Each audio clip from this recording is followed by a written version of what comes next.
retour sur la thématique eau et là on va parler de la récupération d'un lot paille et vérification de l'humidité. Noé Solsona et Julie Laurin, merci de venir me rejoindre. Je vous mets le PowerPoint, tac, ça y est, nous y voilà. Donc Julie, on la présente encore coprésidente, artisane, formatrice pro paille et Noé, artisan construction paille, enduiseur de Caliclé.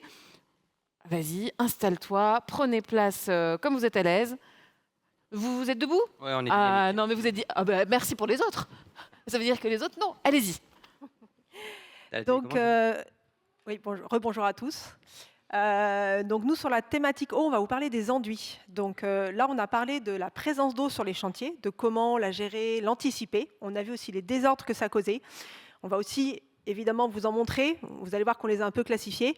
Et là, le fait d'avoir les enduits sur une paroi paille, ça veut dire qu'on travaille en phase humide. Donc on rajoute un cran qui peut paraître un peu inquiétant, parce que déjà, c'est dur de gérer la présence d'eau sur un chantier. Et en plus, nous, on vient avec une matière humide sur la paroi, où comment ça va se comporter, comment est-ce qu'on gère tout un tas de phénomènes. C'est ce qu'on va vous expliquer. Donc on va aller un petit peu plus loin que juste la récupération du lot. On a prévu de vous parler aussi d'autres phénomènes pour donner les clés d'une bonne organisation. Donc juste pour compléter là au niveau des présentations, au-delà de notre métier, on a traité le sujet tous les deux aujourd'hui avec Noé, c'est qu'on a a priori le même profil, mais on ne travaille pas de la même manière. Moi, aujourd'hui, j'accompagne techniquement les entreprises sur des projets, sur leurs premiers projets, qui peuvent être des projets de grande envergure. Donc, je suis face à une réalité de terrain aujourd'hui c'est le cas, une massification auprès de personnes et de professionnels qui découvrent le matériau et qui n'ont pas les mêmes habitudes que nous. Donc, il faut mettre en place des protocoles particuliers, bien suivre les projets, les encourager en fait à faire de la qualité. Parce que nous, on fait de la qualité parce qu'on est militant, mais ça, il va falloir maintenant passer, en tout cas, cette vision des choses aux entreprises de demain. Et Noé, lui, travaille donc sur le sujet des enduits sur paille, mais en ayant monté une entreprise très spécialisée. Et je vais lui laisser le présenter ce sujet-là, puisqu'il le fera mieux que moi. Oui, donc on a une petite entreprise qui s'appelle Caliclé. On est une petite dizaine et on fait aujourd'hui quasiment plus que du marché public. Essentiellement d'enduits, on fait aussi du béton biosourcé, chaud-chanvre et terre-chanvre, mais beaucoup d'enduits sur support paille, un peu aux quatre coins de la France. Vas-y, enchaîne. Donc du coup, on l'a un peu dit, mais donc la présentation, c'est la réception du support paille, mais on va aussi parler de l'eau un peu dans tous ses états, aussi bien liquide que gazeux et que sous forme de glace. Et en intérieur comme en extérieur, puisque les enduits se mettent des deux côtés, soit de l'un, soit de l'autre, soit rarement des deux à la fois. On va commencer par ce qui concerne la récupération du lot. Donc de plus en plus sur les gros projets, ce ne sont pas les enduiseurs qui posent les bottes de paille. Au départ, c'était vraiment ce qu'on demandait, on voulait maîtriser notre support, mais comme la préfabrication amène une rapidité d'exécution un peu en toute saison, on se retrouve face à des situations où on doit réceptionner un lot paille dont on n'a pas géré la pose. On l'a vu avec Frédéric Cousin, la préfabrication, attention, ça donne une sensation de sécurité, mais finalement, il y a plein d'étapes du projet pendant lesquelles les parois peuvent prendre l'eau. Entre les étapes de stockage, de transport, de levage, le temps que la couverture arrive, tout ça, c'est des moments à risque. Donc là, vous avez eu les clés de comment utiliser les bons produits, bien anticiper. Donc donc ça déjà, première chose, bien protéger les parois paille avant qu'elles soient enduites. Là, on voit une réception avec un humidimètre qui a quasiment 46% d'humidité. Les germes de blé dans la paille, vous en avez vu d'autres photos. Donc, en effet, ça commence à se produire au bout déjà de quelques temps dans certaines conditions d'humidité et de température assez hautes. Et puis, je vous ai mis aussi une slide où on voit là une botte de paille qui a été enlevée de la paroi. Et on voit qu'au-delà de l'eau qui a pénétré dans la botte, on a aussi tout le panneau contreventant derrière qui est trempé, voire même, là, vous ne le voyez pas sur la photo, mais bien moisi, ainsi que les montants bois.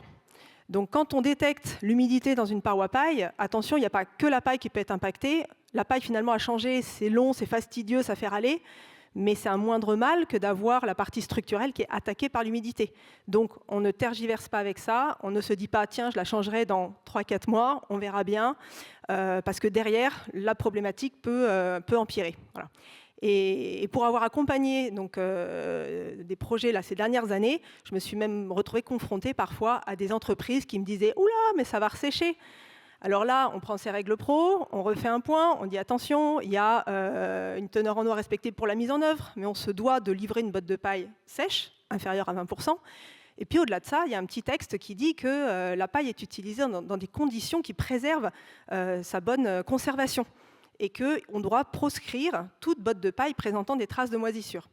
Voilà, donc même s'il y a eu une infiltration et que suite à un été très chaud, la paille a resséché, et qu'on a des doutes, et surtout si on sait qu'il y avait un taux d'humidité trop important, il faut aller faire des sondages et sortir la paille, vérifier si c'est moisi ou non. Bon, généralement, si vous êtes monté assez haut en humidité, bien au-delà de 20 jusqu'à 30, voire 40%, vous pouvez être sûr qu'il y a eu des débuts de dégradation. Donc voilà, il faut changer les bottes, ça c'est impératif. Mais ce n'est pas toujours très clair pour les entreprises. Donc, je dirais que c'est un excellent matériau pour être de mauvaise foi, parce qu'en fait, si on sonde juste à côté à 2 cm, on a 15%, c'est parfait. Et si on est 2 cm en plein dans le mille, eh ben on a 80, 70, 90%. Et quand on n'a pas envie de voir, on ne voit pas. Et quand on a envie de voir, il faut bien chercher. Mais on trouve. Merci Noé.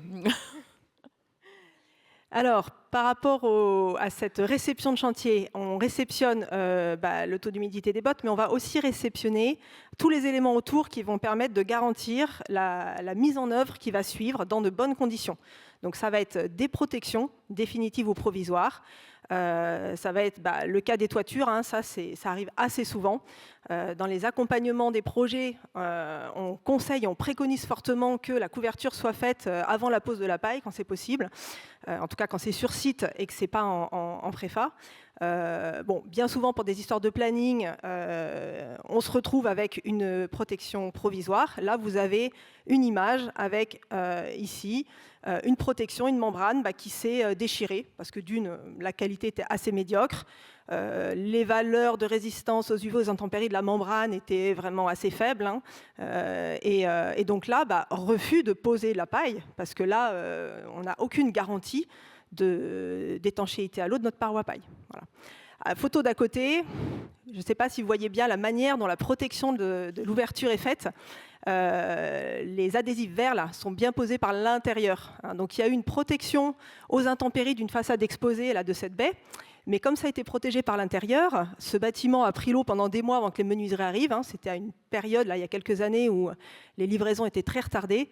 Eh bien, il y a eu des infiltrations d'eau sous la bâche. Comme c'est protégé par l'intérieur, forcément l'eau est rentrée, et qui ont détrempé les planchers techniques, et ça a coulé d'un niveau à l'autre. Hein. Il y avait 3 niveaux, et donc en dégradant tout un tas de matières, voilà. Pas que la paille, hein, aussi les planchers, les montants, etc. Donc parfois, c'est aussi du bon sens de se dire « Ah, là, comment est-ce que je mets ma protection? Comment est-ce que je la fixe? Est-ce qu'il va y avoir du vent? Est-ce que c'est assez bien fait ?» Donc ça fait partie des choses qu'on transmet aux entreprises. Ça paraît logique, mais en fait, il faut le faire. Donc pour pouvoir expliquer tout ça, le transmettre, être sûr que ça soit pris en compte, on y reviendra là, à la fin de journée sur les formations. Je vous ai sorti un extrait du module métier enduit où on vient apporter des fiches de réception qui viennent compléter ce qu'il y a dans les règles professionnelles aujourd'hui. Là, les retours d'expérience sur le terrain nous ont amené à montrer qu'il faut en dire plus sur tous ces petits détails sur lesquels on a l'attention.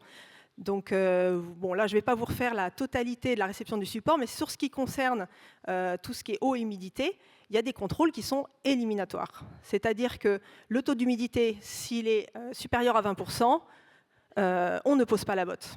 Voilà. Même si Luc vous a dit, ce n'est pas très très grave, c'est un peu au-dessus, on est d'accord, mais les entreprises d'aujourd'hui, il vaut mieux leur dire, c'est niet si c'est pas inférieur à 20%, parce que de toute façon, on sait qu'ils poseront quand même si c'est à 22, 23 ou 25. Donc on voit bien la manière sécurise. Voilà, c'est ça, on sécurise.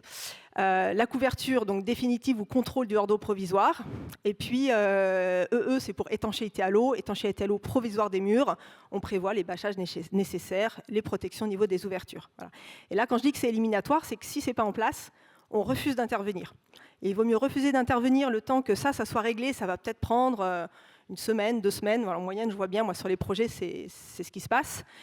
Plutôt que d'intervenir, qu'il y ait des infiltrations et qu'on voit, comme le projet d'hier, des retards de chantier de 12 mois. Donc, sécuriser, finalement, c'est gagner du temps. J'ai souvent tendance à dire qu'un des marqueurs du professionnalisme, c'est la capacité à savoir dire non. Et cette capacité à dire non à la réception d'un support, c'est un travail du quotidien, particulièrement quand on est en bout de chaîne, comme souvent nous, en tant que sous-traitants, où on a traversé la France pour venir faire des enduits. On est face à un charpentier qui, en fait, n'est intéressé pas par la paille et la terre du moins, peut-être par le bois et encore que. Et du coup, avoir la capacité à dire le support il est mouillé, tu sondes au mauvais endroit parce que tu n'as pas envie, mais sonde là était à 70%, et là, et là, et là, et là, et on l'avait dit, c'est du vécu, c'est du quotidien encore la semaine dernière. Et bien du coup, se dire on va repartir et puis on va se confronter aux problématiques de paiement, etc. Parce que qui paye les allers-retours, etc. C'est une vraie problématique. Et du coup, réceptionner un support qui est défaillant, eh bien, on en prend la responsabilité. Et bien, quand est-ce qu'on dit oui, quand est-ce qu'on dit non, où est-ce qu'on met le curseur, il est terrible parce que quand on est en formation, quand on n'est pas en responsabilité directe, c'est très facile de dire non. Par contre, quand on est directement engagé, c'est beaucoup plus compliqué et il faut trouver l'équilibre dans tout ça.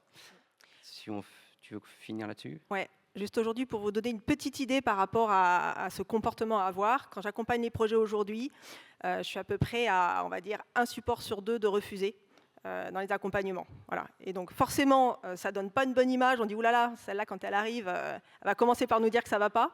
Mais c'est important. Et moi, mon objectif, quand je fais de l'accompagnement technique aux entreprises, c'est de protéger l'entreprise que j'accompagne. C'est de lui donner les bonnes clés, lui dire, toi, là, non, tu as l'impression que tu perds du temps, c'est sûr, il va falloir négocier, discuter. Mais en fait, c'est essentiel parce que c'est toi que tu protèges. Et je pense que Noé, toi aussi, tu as peut-être un chiffre à donner de ton côté. Je ne le calcule pas, sinon j'arrête mon métier, mais globalement, j'aurais tendance à dire que ces dernières années, en tout cas tous les marchés publics, il y a toujours eu des problématiques d'infiltration d'eau. Tous. C'est générique. Tous. Plus ou moins importants, plus ou moins problématiques, mais il y a toujours eu des problèmes. Et plus ils sont grands, plus il y en a, et moins la problématique est considérée. On était sur de l'eau liquide, on va passer à un autre état. Souvent, c'est ce qui est énoncé, mais les enduits, c'est bien, mais par contre, ça met trop de temps à sécher, et puis on n'a pas le temps d'attendre, donc il faut que ça sèche plus rapidement. D'ailleurs, c'est ce qui a donné lieu, pour un petit coup de militantisme, à une des modifications des règles pro, où on n'est pas tous à partager le même avis sur la durée de séchage entre les couches d'enduit et de finition.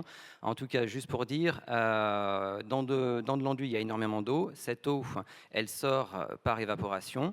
Elle met un certain temps, et si elle ne peut pas sortir parce que, par exemple, le bâtiment est fermé, l'enduiseur termine son travail, et puis, par exemple, c'est les fêtes de fin d'année et le bâtiment est fermé à clé pendant plusieurs semaines, eh bien, on a de la végétation qui s'invite sur les murs. Alors, on vous a mis une photo extrême, c'est assez rare, mais ça peut arriver. Voilà. En général, on a plutôt de la mousse qu'on trouve sur le fromage et qu'on aime bien manger. Sur les murs, on ne la mange pas, mais elle est quand même là. Le cas des champignons, c'est extrême, mais en fait, dans des chantiers où de moins en moins de personnes sont impliquées, et consciencieuses et intéressées par ce qu'on fait, eh bien, on arrive à ce genre de phénomène. Donc, le point du séchage est vraiment très, très important.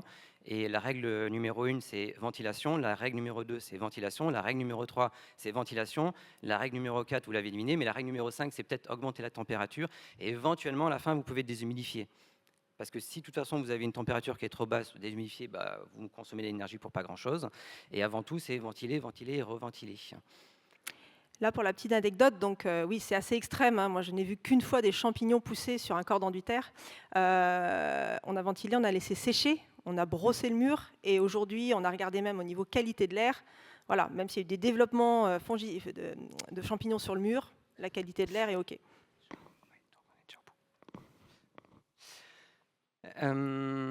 Donc, pour faire des enduits, on a les règles pro, vous connaissez tous à peu près le fonctionnement, on a une carte de France qui classifie le mouillage des façades.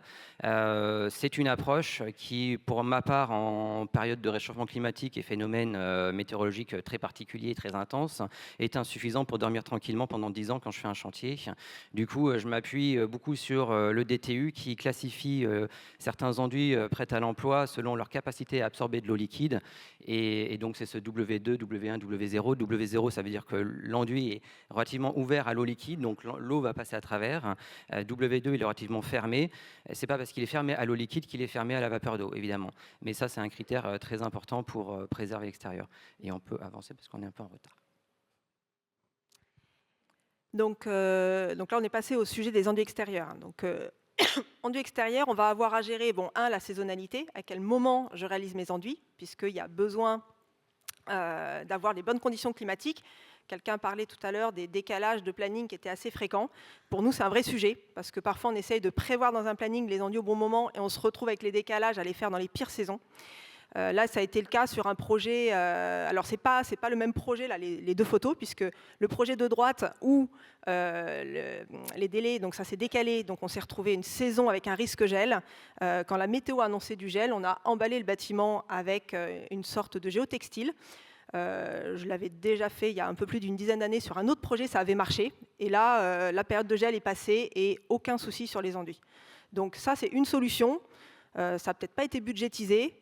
C'est sûr que selon la taille du bâtiment, ça peut amener un surcoût. En tout cas, ça évite d'avoir à refaire les enduits, puisque des enduits qui prennent le gel, on observe ici, on va avoir l'eau qui vient gonfler, faire éclater la matière, et donc un enduit qui n'est plus ni solide, qui devient poreux et qui n'a plus la bonne épaisseur non plus, puisque vous pouvez avoir une partie ou la totalité de l'épaisseur d'enduit qui tombe en poussière. Voilà. Et donc, il faut le décrouter entièrement. Il ne faut pas juste le brosser pour refaire une couche dessus. Il faut entièrement le décrouter pour recommencer à zéro.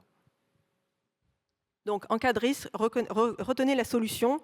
Le fait d'envelopper le bâtiment va en tout cas permettre de limiter fortement la dégradation par le gel. Et la meilleure solution, c'est évidemment de ne pas enduire quand il fait froid. Enduit extérieur, on va avoir une attention aussi par rapport à tout ce qui est infiltration en rapport avec l'enduit. Donc, infiltration, ça peut être soit par des fissures, soit à des raccords. Alors, les fissures, là, vous avez une fissure dans un corps d'enduit qui fait moins d'1 millimètre. On va dire qu'il peut être assez classique. On est sur des enduits qui sont faits sur un bâtiment en structure bois, généralement. Donc, on va dire qu'il y a une certaine souplesse. Sur de la paille, voilà, il faut le temps qu'il y ait un jeu structurel qui se fasse avec tous ces matériaux. Une fissure d'1 millimètre dans un corps d'enduit, nous, ça ne nous affole pas beaucoup. Eddy l'a dit tout à l'heure, un enduit, c'est poreux, c'est capillaire, ça réagit comme une éponge. Donc là, peu de chances qu'il y ait de l'eau, en tout cas, qui traverse suffisamment l'enduit pour aller jusqu'à la paille pour créer des dégâts. Par contre, si on est au-delà de quelques millimètres d'épaisseur, là, on intervient et au moins on rebouche. Voilà, ce n'est pas des grosses interventions, mais une fois de plus, c'est du bon sens, on reste vigilant là-dessus. Concernant les raccords, il n'y a pas beaucoup de littérature sur comment bien faire des raccords entre des enduits et des menuiseries, par exemple, et qui soient une étanchéité à l'eau qui permettent de résister vraiment à des expositions un peu violentes. Donc là, dans le travail avec POP 2030, Anaïs le détaillera un petit peu tout à l'heure, on travaille sur 2 niveaux d'étanchéité. En fait, on s'est recollé à ce qui est préconisé dans la mise à jour du DTU 31.2. Donc, il y a une étanchéité de niveau 1, là, qui va être faite avec un fond de joint et une colle. Voilà, une colle prévue pour l'extérieur et qui va suffire dans tous les cas où le bâtiment n'est, on va dire, pas trop haut, pas trop exposé, etc. Et puis quand on arrive à des niveaux d'étanchéité 2, avec des bâtiments de grande hauteur, dans des régions exposées où les durées de mouillage sont assez longues, là, on va exiger d'avoir des raccords un peu plus costauds avec des adhésifs. Aujourd'hui, sur le marché, il commence à y avoir pas mal de types d'adhésifs, mais il y a un modèle qui nous manque. C'est un adhésif qui va nous permettre de faire directement les raccords d'étanchéité à l'eau à la phase corps d'enduit humide. Donc un modèle comme ça, on en a un pour l'intérieur, quand on fait les raccords avec un enduit chaud ou terre intérieur, mais le modèle n'existe pas pour l'extérieur, et ça permettrait de sécuriser les raccords en phase chantier corps d'enduit, et de ne pas attendre la finition avant de le faire. Là, ce que vous voyez ici, on a donc un corps d'enduit qui a été fait, un entourage de menuiserie sur lequel les adhésifs sont appliqués, mais sur corps d'enduit sec. Donc sur des grands bâtiments, il peut se passer plusieurs semaines, voire plusieurs mois, avant qu'il y ait une intervention pour venir coller ces adhésifs et éviter les infiltrations. Et donc on travaille là depuis un petit moment avec Proclimat pour sortir un modèle d'adhésif qui nous permettrait de sécuriser directement ces raccords. Et puis là, l'idée, c'est de les tester sur les prochaines maquettes qui vont partir dans les labos dans le cadre de POP.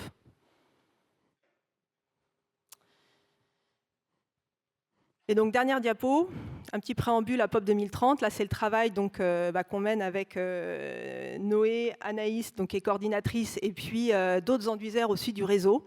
Là, on est à la phase où on définit les protocoles de réception, de mise en œuvre et d'organisation, puisque finalement, faire des enduits sur paille, on sait faire, mais ce qu'il faut qu'on arrive à transmettre, c'est vraiment cette organisation qui permet de sécuriser à chaque étape et de clarifier tout ça pour que les entreprises s'en emparent, et puis de trouver des solutions peut-être un peu simplifiées aussi pour que ça garantisse la qualité mise en œuvre par ces nouvelles entreprises.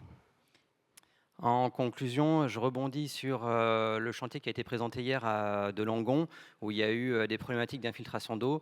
Pour l'anecdote, c'est un chantier qu'on connaît un petit peu, puisqu'on avait été retenu, puis plus, puis rappelé en urgence, puis non, bref. Et du coup? Et du coup, non. Et pourquoi Parce qu'en fait, on était 2 fois plus cher. Je ne dis pas que les personnes qui ont travaillé dessus ne connaissent pas leur travail. Je ne dis pas qu'on travaille mieux. Ce que je constate, et c'est un élément de réponse que je voulais apporter hier, c'est qu'en fait, aujourd'hui, on est en train d'arriver dans le monde de demain, notamment par le biais de matériaux comme les bio et géosourcés. Sauf qu'on y va avec le monde d'hier. Et le monde d'hier, en fait, c'est une approche économique qui est au plus bas, une approche organisationnelle qui est verticale, comme ça a été dit hier. Et en fait, le monde de demain, c'est pas que des matériaux. En fait, c'est une économie qui est différente, c'est des relations qui sont différentes. C'est une approche globale. Et du coup, c'est bien de vouloir mettre des matériaux nouveaux, mais il faut bien prendre en compte que c'est pas juste les matériaux, c'est aussi un savoir-faire. Et la question qui était soulevée, mais pourquoi en fait on a ça Parce qu'en fait, c'est un vrai savoir-faire derrière.